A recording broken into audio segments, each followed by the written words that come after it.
জি sir. এই হলো manual class আর আসলে নেটের ক্লাসের মধ্যে ডিফারেন্স। হঠাৎ করে যে কি রকমের প্রবলেম আসবে তুমি নিজেও দেখবা কোনো কিছু ফাইন্ড আউট করতে পারতেছো না। আচ্ছা, সো আমরা এই 4 নাম্বার পর্যন্ত আলোচনা করে ফেলছি, তাই না? জি আচ্ছা, জি স্যার। একটু এই দেখো, আমি যে কথাটা বলছিলাম আসলে একটু আগে, সেটা রোল নাম্বার 5 এ কিন্তু অলরেডি আলোচনা করা হয়েছে। যেমন যদি পাস্ট এক্সপ্রেসিভ কিছু অ্যাডভার্ব উল্লেখ করে দিয়ে দে, তখন আমরা সেটা পাস্ট ইনডিফিনিটে লিখবো। সেটা আমরা পাস্ট পারফেক্টে না লিখাটা হলো সবচেয়ে বেটার। যদি পাস্ট এক্সপ্রেসিভ কিছু অ্যাডভার্ব ইউজ করে যায়, যেমন ধরো ইয়েস্টারডে, এগো, last night, last year, last month, অথবা যদি সালটা উল্লেখ করে দেয়, ইন 1971, ইন 1955, এইরকম যদি কোনো কিছু উল্লেখ করা থাকে, সেই ধরনের ক্ষেত্রে আমরা ডিরেক্টলি আসলে পাস্ট ইনডিফিনিটে লেখাটাই বেটার। ঠিক আছে? জি স্যার। আচ্ছা, একটু রুল নাম্বার 6টা একটু খেয়াল করো সবাই। রুল নাম্বার 6 এ যে কথাটা বলছে, এটাও কিন্তু আমাদের একটা গ্রামারের একটা প্যাটার্ন, যে আমরা জানি যে ন সুনার হেড যুক্ত যে সেন্টেন্স গুলা হয়, তার পরের অংশটা আমাদেরকে দেন দিয়ে শুরু করতে হয়, THAN দিয়ে। লাইক স্কেয়ারসলি হেড থাকলে পরের অংশটা শুরু হয় হোয়েন দিয়ে, আর হার্ডলি হেড থাকলে পরের অংশটা শুরু হয় বিফোর দিয়ে অথবা হোয়েন দিয়ে, যে কোনোটা লেখা যায়। হোয়েনও লিখতে পারবা, বিফোরও লিখতে পারবা। তো নিয়মটা হলো, কোনটা ভালো হবে হ্যাঁ স্যার? কোনটা ভালো হবে? হ্যাঁ, যে হার্ডলি হেডের সাথে বিফোরও লিখতে পারো, হোয়েনও লিখতে পারো, ভালো মন্দের কোনো সমস্যা নাই, দুইটাই রাইট। ঠিক আছে? জি আচ্ছা, সো নিয়মটা হলো যে নো সুনার হেডের সাথের অংশটা কিন্তু দেখা হেড থাকার কারণে অটোমেটিক্যালি সেটা পাস্ট পারফেক্টে চলে যাবে, আর দেন এবং হোয়েন অথবা বিফোরের পরের অংশটা সবসময় পাস্ট ইনডিফিনিটে লিখতে হবে। নিয়মটা হলো নো সুনার হেডের সাথের অংশটা হবে পাস্ট পারফেক্ট, স্কেয়ারসলি হেডের সাথের অংশটা হবে পাস্ট পারফেক্ট, হার্ডলি হেডের সাথের অংশটা হবে পাস্ট পারফেক্ট, আর ওই দেন হোয়েন অথবা বিফোরের যে পরের অংশটা থাকবে সেটা আমাদেরকে পাস্ট লিখতে হবে ইনডিফিনিট। পাস্ট ইনডিফিনিটে। সো আমরা এক্সাম্পল লিখছি দেখো দুইটা, যে no sooner had we reached the stadium then the match started. খেয়াল করে দেখো, এই অংশটা কিন্তু পাস্ট পারফেক্টই আছে, কারণ হেড থাকার কারণে মূল ভার্বের পাস্ট পার্টিসিপল বসাইতে হয়েছে আমাকে।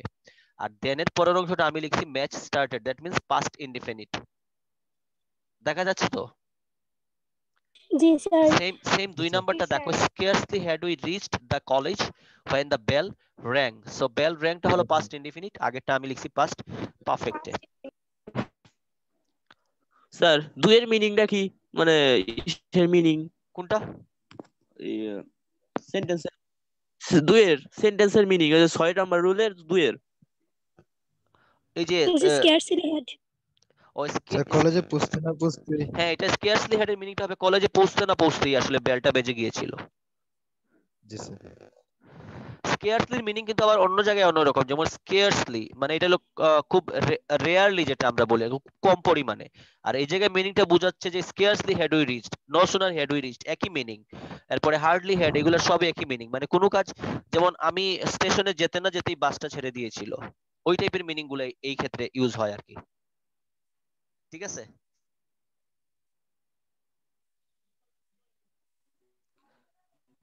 Have you understood? বুঝা গেছে কিনা? জি স্যার। Yes, sir. ওকে জি স্যার, জি স্যার। Okay, that's good. আচ্ছা, এখন এই যে শব্দগুলো একটু খেয়াল করে দেখো, এটা আমরা এই শব্দগুলো আমরা স্পেশাল ফ্রেজেও পাইছি, হ্যাড বেটার, এড রাদার, জি উড স্যার। Better, would rather. খেয়াল করে দেখো, এইগুলাও কিন্তু এক ধরনের মডেল অক্সিলারি হিসেবে ইউজ হয়, এবং এইগুলার পরে কখনো কোনো ধরনের টু বা অন্য কিছু ইউজ করা যাবে না। এগুলার পরে সরাসরি মূল ভার্বের প্রেজেন্ট ফর্মটা লিখতে হবে। যেমন I had better go, you would rather do it, let him do the work, I must help my youngers, I need to do it, he dare not do it। খেয়াল করে দেখো, কোনোটার ক্ষেত্রে কিন্তু টু ইউজ করতেছে না, সরাসরি এইগুলার পরে মূল ভার্বের প্রেজেন্ট ফর্মটা লিখতে হয়, কারণ এইগুলাও কিন্তু এক ধরনের মডেল অক্সিলারি হিসেবে ইউজ হয়। আমরা মডেল অক্সিলারিতে কি কি পাইছিলাম মনে আছে? অক্সিলারিতে মডেল অক্সিলারি আমরা কোনগুলা জানি? মডেল অক্সিলারি কোনগুলা? Sir will, would, sir shall, ওই শুড, যে মে, ক্যান শুড, মাইট। হ্যাঁ, can, could, can may, could. Might, shall, should, এইগুলাকে মডেল অক্সিলারি বলা হয়। সো এটার নিয়মটা কি ছিল, যে মডেল অক্সিলারির পরে মূল ভার্বের সবসময় প্রেজেন্ট ফর্ম লিখতে হয়, তাই না? প্রেজেন্ট ফর্ম, জি স্যার। হ্যাঁ, জি লাইক এইটাও কিন্তু দেখো এক এক ধরনের মডেল অক্সিলারির মতো কাজ করে, এই যে had better, would rather, had better, এইগুলা ডেয়ার, লেট এগুলার পরে কিন্তু কোনো ধরনের টু লেখা যায় না, যেমন you had better to do it না, directly had better would rather এর পরে মূল ভার্বের প্রেজেন্ট ফর্মটা বসে, কারণ এটাও এক ধরনের মডেল অক্সিলারি। ঠিক আছে, শব্দগুলো একটু দেখে নাও, হ্যাড বেটার, হ্যাড জি rather, sir. Would rather, let, must, need, dare. Rather মানে কি? রাদার মানে বরং, ওই যে বলি না আমরা বরং চলে যাই, বড়। উই উড রাদার গো। ও বাংলায় আমরা বলি না যে আমি বরং এখন চলে যাই, তো রাদারের মিনিংটা আসলে ওই অর্থে ব্যবহৃত হয়, বরং অর্থে। আর একটা আছে ইভেন, ইভেন মানে হলো এমন কি অর্থে, যেমন ইভেন মাই ফ্রেন্ড বিট্রেড, মানে আমার বন্ধু আমার সাথে বিট্রে করলো, এরকম আর কি। ওকে, জি স্যার। দেখো এই যে 7টা রুলস আমরা আলোচনা করছি, এগুলো তোমাদের মোটামুটি আগে থেকেই জানা, তারপরেও আমরা যেহেতু রাইট ফর্ম ভার্ব করতেছি, আমরা একটু এটাকে রিক্যাপ করাটা আমাদের জন্য জরুরি। যাদের জানা নাই তারা আবার একটু ক্লিয়ার হয়ে যাবে এই 7টা রুলস এর মধ্যে। আমরা পরবর্তীতে আরো কিছু রুলস নিয়ে আলোচনা করবো। এই জায়গায় 4-5টা এক্সাম্পল আমি একটু লিখছি, দেখো একটু এক্সাম্পলের মিনিং গুলো, অ্যান্সার গুলো তোমরা একটু ক্লিয়ার করো তো দেখি সবাই। জি স্যার, প্রথমটা স্যার ঠিকই হবে। ইউ সবাই হ্যাড কি, বেটার টেক ডিনার নাও। হ্যাঁ সবাই তো একমত না, হ্যাড বেটারের পরে টেকটা টেকই থাকবে, ঠিক। ঠিক আছে না? জি জি স্যার। স্যার। এই জায়গায় কিন্তু স্যার নাও আছে, পরেরটা রিস্ট। এখন এই জি নাও দেখে আবার you Yes, had better sir. Taking বলার কিন্তু দরকার নেই। না স্যার, হ্যাড বেটার না পর স্যার। টেকই হবে। Haven't completed. আচ্ছা, পরেরটা হলো hardly had the students of college reached sir, reached. Reached. হ্যাঁ reached Re- when the Reached. rain started। আর 3 নাম্বারটা sir we have not completed. হ্যাঁ কিভাবে Haven't বুঝলাম আমরা? completed. haven't completed, have not completed দুইটাই হবে। Yet. ইয়েট থাকার কারণে, কারণ ইয়েটটা দেখো আমরা পড়ছি যে প্রেজেন্ট পারফেক্ট টিকেতে just, just now, never, ever, yet এইগুলা থাকলে আমরা প্রেজেন্ট পারফেক্টই লিখি।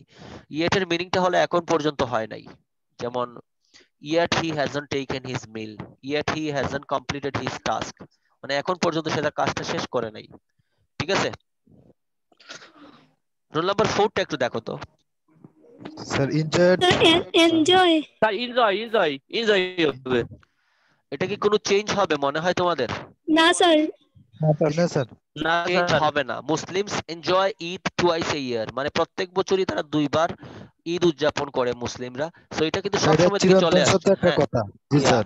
সো এটা এনজয়েডও হবে না, এনজয়েজও হবে না। এনজয়েজ তো অবশ্যই হবে না কারণ মুসলিমস আছে প্লুরাল, জি স্যার।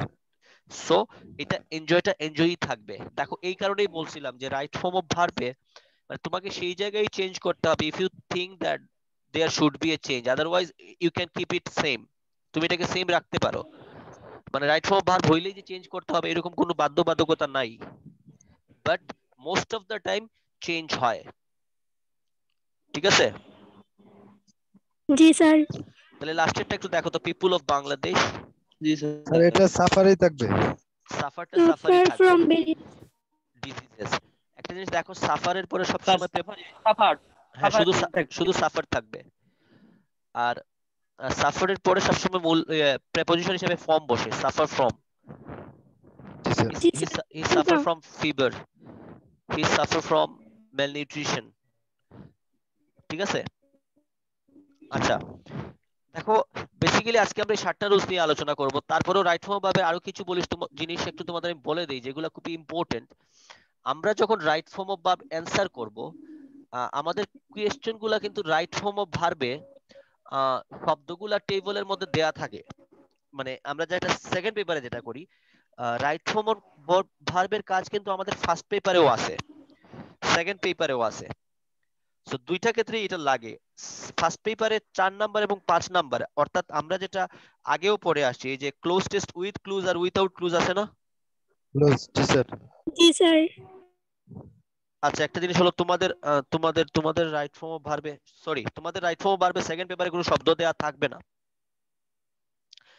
উপরে কোনো শব্দ দেয়া থাকবে না, বাট ওই যে আমি যে এই যে ব্র্যাকেটের ভিতরে থাকবে। হ্যাঁ ব্র্যাকেটের ভিতরে এই যে নিয়মগুলো দেখাইছি এইরকম থাকবে, এই যে এইরকম ব্র্যাকেটে শব্দগুলো স্যার দেয়া থাকবে সেটা। স্যার হ্যাঁ বলো। তাইলে তো এটা আরো বেশি সুবিধা স্যার। হ্যাঁ কিন্তু ফার্স্ট পেপারের ক্ষেত্রে শুধুমাত্র ক্লোজ টেস্ট উইথ ক্লুজের শব্দগুলো দেয়া থাকে, উইথাউট ক্লুজের শব্দ দেয়া থাকে না। জি স্যার। এখন স্যার 9 স্যার 19 এ তো আবার রাইট ফর্ম ভার্বের ক্ষেত্রে উপরে দেওয়া থাকতো, আবার সাজিয়ে বসাইন লাগতো, আবার চেঞ্জও করা লাগতো। হ্যাঁ, এটা তো এই জায়গায়ও করা লাগবে। এই জায়গায় ব্র্যাকেটে দিছে, তার মানে সে এটা তো সঠিক চেঞ্জ তো শব্দটা করা দেন, লাগবে। চেঞ্জ তো করা লাগবেই। সে আর কি তোমার জন্য সুবিধা হলো তোমাকে খুঁজে বের করতে হইতেছে না এই জায়গায় কোন শব্দটা আসবে। এস স্যার, তুমি শুধু এটাই বলতেছিলাম। শব্দকে শুধু তুমি মডিফাই করে যে জায়গায় কারেক্ট ফর্মটা বসায় দিবে, এটা একটু সুবিধাই, টেবলের থেকে এটা সুবিধা। আচ্ছা, আর কিছু ইম্পর্টেন্ট কথা একটু বলে দিই রাইট ফর্ম অফ ভার্বের ক্ষেত্রে। তোমাদের দুই তিনটা জিনিস মনে রাখতে হবে যখন আমরা রাইট ফর্ম অফ ভার্বের অ্যান্সারটা করব। প্রথমে হলো আমাদের যে কাজটা, শব্দগুলো তো আমরা প্রথমেই দেখবো, তাই না? শব্দগুলো দেখে শব্দগুলোর মিনিংটা গ্যাস করার ট্রাই করব, এবং এই শব্দগুলো বিভিন্ন ফর্ম হইতে পারে। যেমন শব্দটা, যেমন টেক শব্দটা টুক হইতে পারে, শব্দটা আবার টেকেন হইতে পারে। টেকেন হইতে পারে, ইজ টেকেন হইতে পারে, ওয়াজ টেকেন হইতে পারে। সো এই জিনিসগুলো আমাদের মাথার মধ্যে প্রথমেই নিয়ে আসতে হবে। আবার এই শব্দটা টেকসও হইতে পারে, তাই না? জি। তো প্রথমে যে জিনিসটা খেয়াল করতে হবে রাইট ফর্ম ভার্বে, যে পেসিসটা দেয়া থাকবে সেই পেসিসটা পড়ে আমাকে প্রথমেই ফাইন্ড আউট করে ফেলতে হবে যে এটা আমাকে প্রেজেন্ট টেন্সে লিখতে হবে না পাস্ট টেন্সে লিখতে হবে। আমি যে কথাগুলো বলতেছি প্রত্যেকটা কথা কিন্তু ইম্পর্টেন্ট রাইট ফর্ম ভার্বের জন্য। প্রথমেই আমাকে টেন্স আইডেন্টিফাই করে ফেলতে হবে যেটা আমাকে হেল্প করবে। যদি দেখি আমি এটা প্রেজেন্ট টেন্সে লিখতে হবে, তখন কিন্তু আমার চিন্তা ভাবনা আসবে যে এই জায়গায় কোনো কোনো ক্ষেত্রে হয়তো এস বাই এস যুগ হইতে পারে।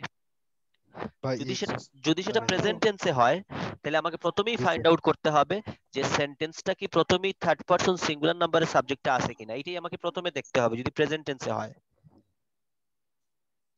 কথাটা কি বলতে বুঝাইতে পারছি আমি? জি স্যার। এরপরে যেটা দেখতে হবে আমাকে, সেটা হলো দেখতে হবে সেন্টেন্সটা অ্যাক্টিভ ভয়েসে লিখতে হবে না প্যাসিভ স্যার। ভয়েসে লিখতে হবে। Passive voice. তুমি যদি এই জিনিসগুলো আইডেন্টিফাই করে ফেলতে পারো, তাইলে তুমি দেখবা তোমার গ্রামারের অ্যানসারটা করাটা, অর্থাৎ রাইট ফর্ম অফ ভার্বের অ্যানসার করাটা অনেকটা ইজি হয়ে যাবে।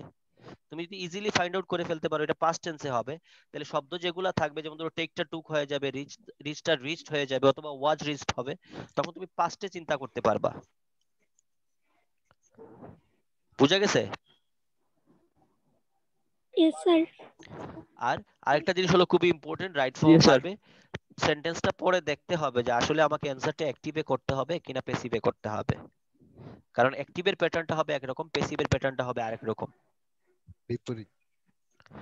আবার কিছু কিছু ক্ষেত্রে দেখবা যে শব্দটা দেয়া থাকবে এই শব্দটা ভার্ব হিসেবে দেয়া আছে, কিন্তু সেন্টেন্সের মিনিং অনুযায়ী আমাকে সেটা হয়তো ভার্বের নাউন ফর্ম বসানো লাগতে পারে অথবা অ্যাডজেক্টিভ ফর্ম বসানো লাগতে পারে। সেটা আমাকে হেল্প করবে হলো সেন্টেন্সটা।